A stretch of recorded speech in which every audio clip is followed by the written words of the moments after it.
Welcome back. Uh, Today we're going to talk about A3PDCA.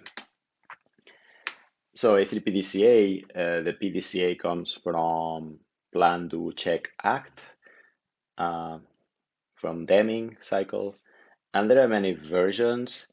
And the A3 comes from the size of the paper. And A3PDCA is a tool commonly used in Japan. So in Japan, if you go to any Toyota meeting, you will probably see everybody sitting in the meeting, and everybody has an A3 paper with the PDCA format, and is a way of reporting progress on a problem or a status update where you force to have all the information in just one A3 paper. And so let's see an example. We're going to use the slides from John Keefe, because they're one of the best. And what is the structure of an A3PDCA report? So you start on the left side and you write a title here, and you write, for example, whatever title, whatever the problem is. And you may think that writing a title for a problem is easy, but it's not. It's good to spend a good 5 minutes thinking about the right words to describe the problem as precisely as possible.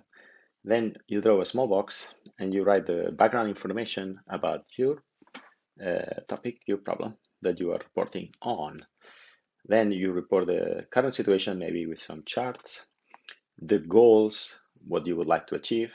For example, typical case, defects per million pieces, maybe it's too high. Our goal is to get below 0. whatever million defects per piece produced. And then you can add here a root cause analysis, maybe a fishbone diagram or some other tool like the 5 whys, for example. On the right side, you would do the do, check, act part of the Deming cycle, and you would write the countermeasures. And this means, what did you do to solve this problem? Maybe you changed a machine, you adjusted something, you tested a hypothesis, and then you check what happened, maybe with some charts, and then the follow-up actions. And in Japanese thinking, Kaizen thinking, this would be like, okay, I tested a few things, and the follow-up action is what's next, or when you fix the solution or the prototype solution that you checked.